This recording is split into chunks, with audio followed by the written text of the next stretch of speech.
નમસ્તે દર્શક મિત્રો, આજે કોન્ટ્રાક્ટ ફાર્મિંગ અંગે નરેન્દ્ર મોદીએ આજથી 22-23 વર્ષ પહેલા જે નીતિ નક્કી કરવા માટે અને ભારતમાં પહેલી વખત ગુજરાતમાં કોન્ટ્રાક્ટ ફાર્મિંગ એટલે કે ખેડૂતો જે ખેતી કરે એ કંપનીઓ સાથે કરાર કરીને કરે અને એનું ઉત્પાદન મેળવે એવી એક નીતિ નક્કી કરવા માટે એમણે ગુજરાતમાં એક બેઠક બોલાવી હતી. તો આ 20 વર્ષ પહેલા લગભગ 1200 જેટલા ખેડૂતો એ આવા કરાર હેઠળ ખેતી કરતા હતા. અને થોડા દિવસ પહેલા જ રાઘવજી પટેલ જ્યારે કૃષિ પ્રધાન હતા ત્યારે આ જ ખેડૂતો એમની પાસે ગયા હતા કે આ કંપનીઓ અમારી સાથે છેતરપિંડી કરી રહી છે. તો આ જે છે એ સૌથી મોટી ગંભીર બાબત બની જાય છે જ્યારે કોન્ટ્રાક્ટ ફાર્મિંગથી કંપનીઓ ખેડૂતો સાથે કરાર કરીને એના ખેત ઉત્પાદનો એને બીથી લઈને એની પોતાની જે મોનોપોલી છે એના એવા બી આપીને એનું ઉત્પાદન કરાવડાવે છે. અત્યારે ખાસ કરીને બટાકામાં જે કેટલીક વેફર બનાવતી કંપનીઓ છે, મેકેન કંપની, બાલાજી કંપની જેવી 4 થી 5 કંપનીઓ એવી છે કે જે અત્યારે ઉત્તર ગુજરાતમાં આનું ફાર્મિંગથી બટાકાનું વાવેતર કરે છે, બિયારણ આપે છે, આ તે બધું કરે છે. પરંતુ 2025માં થોડા દિવસ પહેલા જ હિંમતનગરમાં ખેડૂતોને એક બેઠક મળી હતી. એમાં એમણે ખેડૂતોએ એવું કહ્યું હતું કે કંપનીઓ અમારી સાથે છેતરપિંડી કરી રહી છે અને એને ખેડૂતોને બ્લેકલિસ્ટ કરવાથી લઈને ઘણા બધા કરી રહ્યા છે. તો આ બધી બાબતો હતી. આજે આપણે જાણીએ છીએ કે મહેસાણા અને ઉત્તર ગુજરાતમાં લગભગ 2,500 થી વધારે ખેડૂતો કોન્ટ્રાક્ટ કંપની સાથે ફાર્મિંગ કરી જોડાયા છે. એનાથી વધારે જોડાયા નથી. લગભગ 13,000 એકરમાં આ પ્રકારનું કોન્ટ્રાક્ટ ફાર્મિંગ થઈ. ડીસામાં થોડું વધારે છે. ડીસામાં મહેસાણાની વાત છે, ડીસામાં પણ આ જ પ્રકારે થઈ રહ્યું છે. તો એવો દાવો કરવામાં આવે છે એના કારણે ખેડૂતોની આવક વધે છે. પરંતુ વાસ્તવમાં પરિસ્થિતિ કંઈક જુદી જ છે. જે નરેન્દ્ર મોદીએ જે જાહેરાત કરી હતી એનો સત્તાવાર દસ્તાવેજ આપણે જોઈએ તો એમાં સ્પષ્ટપણે લખે છે કે જે કોન્ટ્રાક્ટ ફાર્મિંગ થાય છે એની પહેલ ગુજરાત કરી રહ્યું છે આખા દેશમાં પહેલી વખત. અને એટલા માટે આજના દિવસે એમણે જાહેરાત કરી હતી 15મી નવેમ્બર 2003ના રોજ. આપણે જોઈ શકીએ છીએ બનાવવાની તત્પરતા એમણે કોન્ટ્રાક્ટ ફાર્મિંગ પ્રયોગ ભૂમિ બનાવવા માટે મુખ્ય પ્રધાને વાત કરી હતી. કેન્દ્રના કેટલાક કૃષિ અધિકારીઓ આવ્યા હતા, એની સમક્ષ એક સેમિનાર હતો. એ સેમિનારમાં એમણે વાત કરી હતી. કૃષિ ધિરાણો અને કોન્ટ્રાક્ટ ફાર્મિંગ વિષયક પરિસંવાદ જે હતો એમાં એમણે કહ્યું હતું કે કેન્દ્રીય કૃષિ મંત્રાલય તૈયાર કરેલા જે હતા એ બધી બાબતોના કારણે આ બધું થયું હતું. રાજ્યના કિસાનોની ખેતીવાડી આર્થિક રીતે સમૃદ્ધ બને એ આશયથી હું આ કોન્ટ્રાક્ટ ફાર્મિંગ ગુજરાતમાં શરૂ કરવા માંગુ છું એવું નરેન્દ્ર મોદીએ કહ્યું હતું.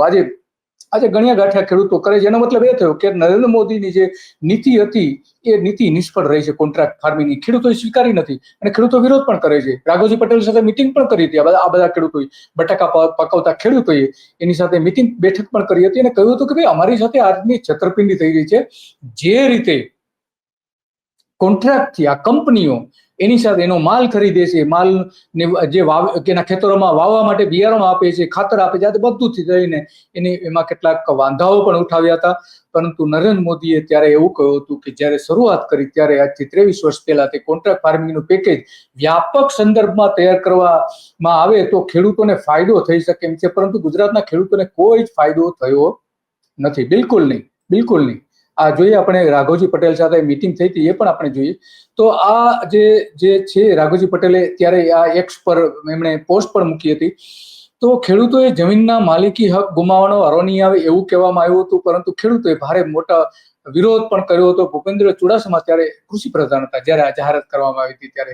અને એમણે એવું કહ્યું કિસાન પુત્રને પોતાની જમીનના માલિકી હક ગુમાવવાની ભીતિ નથી, તે કાયદાની છત્ર એટલે દૂર થશે એવું કહ્યું. તો આ રાઘવજી પટેલ સાથે જે ખેડૂતોએ આગેવાનો અને બટાકા પકવતી કંપનીઓ જે છે, ખરીદ કરતી કંપનીઓ સાથેના મીટિંગ છે અને ખેડૂતોએ વાંધો ઉઠાવ્યો હતો કે આ કંપની અમારી સાથે છેતરપિંડી કરી છે અને એનો વિરોધ કર્યો હતો. એટલા માટે આ મીટિંગ બોલાવી હતી અને બંને વચ્ચે સમાધાન કરવાનો રાઘવજી પટેલે પ્રયત્ન પણ કર્યો હતો. આ જ પ્રકારે નરેન્દ્ર મોદી જયારે વડાપ્રધાન થયા ત્યારે એમણે આ 3 કૃષિ કાયદા જે લાવેલા, જેને ખેડૂતોએ કાળા કાયદા તરીકે ઓળખાવેલા અને પછી એમાં આંદોલન થયું અને 700 ખેડૂતોના મોત થયા.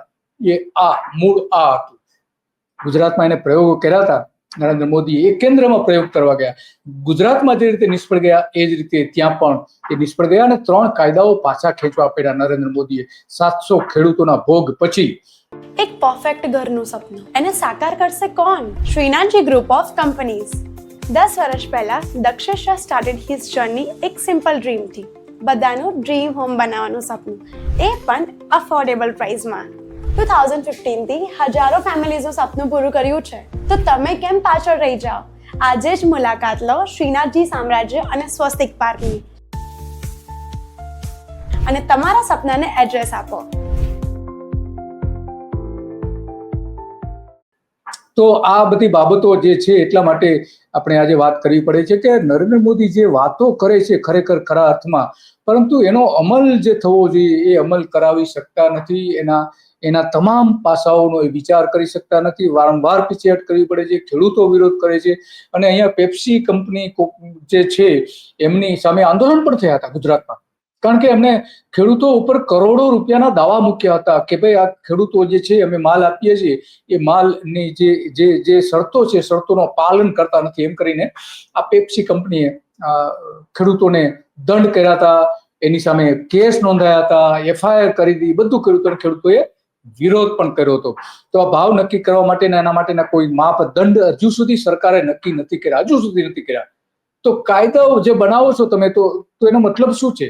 ખેડૂતોનું જો શોષણ કરવું હોય, અને ખેડૂતો આજે 3 કાળા કાયદા લાયા હતા, એમાં મુખ્ય હેતુ એ હતો કે ખેડૂતો ખેતીવાડી છોડીને બીજા ક્ષેત્રોમાં જાય એ માટેનો. એનો મતલબ એ થયો કે જે ઉદ્યોગો છે ઉદ્યોગોમાં સસ્તા મજૂરો આ ખેડૂતોમાંથી મળી રહે એવી ગણતરી સરકારની હતી ને એટલા માટે 3 કોન્ટ્રાક્ટ ફાર્મિંગના જે કાયદા જે બનાવેલા એમાંનો એક કાયદો એ હતો કે જેમાં મોટા ઉદ્યોગોને ફાયદો થાય છે. અત્યારે આપણે જાણીએ છીએ કે ઘણા બધા મોલ જે છે એ મોલ પોતે પોતાના શાકભાજીથી લઈને પોતાના ફળથી લઈને ખેડૂતો સાથે કેટલાક કોન્ટ્રાક્ટ કરે છે અને એની પાસેથી ખરીદી કરે છે. હવે જો કે મોટાભાગના આ જે મોલ છે એ ખુલ્લા બજારમાંથી ખરીદી કરવાનું વધારે પસંદ કરે છે કોન્ટ્રાક્ટ ફાર્મિંગના બદલે.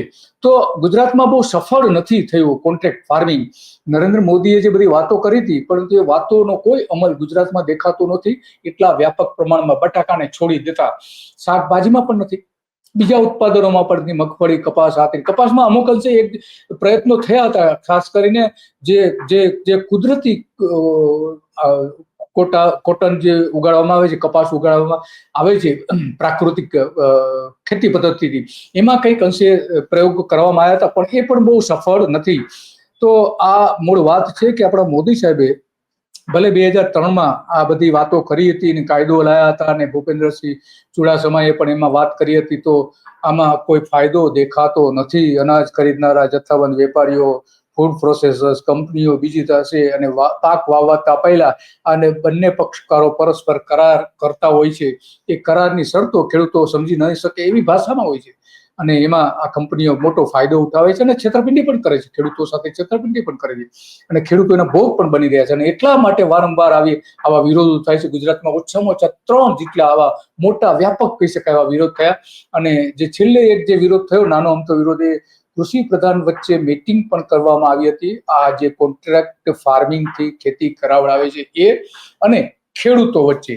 ખેડૂતોનો દાવો એવો હતો કે ભાઈ એમનું શોષણ કરવામાં આવે છે, પરંતુ એનો હજુ સુધી કોઈ નિવેડો આવ્યો નથી. અને એટલા માટે આ બાબત ગંભીર બની જાય છે કે નરેન્દ્ર મોદી ગુજરાતમાં જે કરવા માંગતા હતા એ કેન્દ્રમાં કરવા ગયા.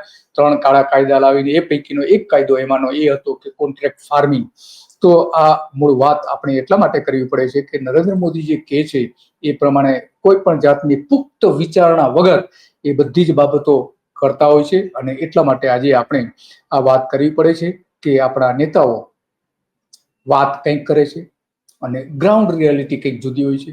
માત્ર ને માત્ર ઉદ્યોગોને મોલ જે મોટી કંપનીઓ જે મોલ દ્વારા માલનું પોતાનું વેચાણ કરે છે એમને ફાયદો કરાવવા માટે જ આ કાયદા લાવવામાં આવ્યા હોય એવું હવે પ્રતિપાદિત થઈ ગયું છે આજે લગભગ 22-23 વર્ષ પછી. તો બસ આજે આટલું જ હતું અને આવી જ બાબતો આપણે કાલચક્રમાં ચર્ચા કરતા રહીશું. અને નેતાઓ જે વચનો આપે છે, નેતાઓ જે કામ કરે છે, એનો ખરેખર એનો કેટલો અમલ થાય છે એ બતાવવા માટેનો આ એક કાર્યક્રમ છે. એમના વચનો કાલચક્રમાં એક ઇતિહાસ બની ગયેલા હોય છે. એ આપણે ફરીથી એને યાદ અપાવીએ છીએ કે તમે જે કરો છો એ ખોટું છે, તમે ખોટું કર્યું હતું અને એનો આ પુરાવો છે. બસ આજે આટલું જ અને આવી જ બાબતો ઉપર આપણે ચર્ચા કરતા રહીશું. નમસ્તે.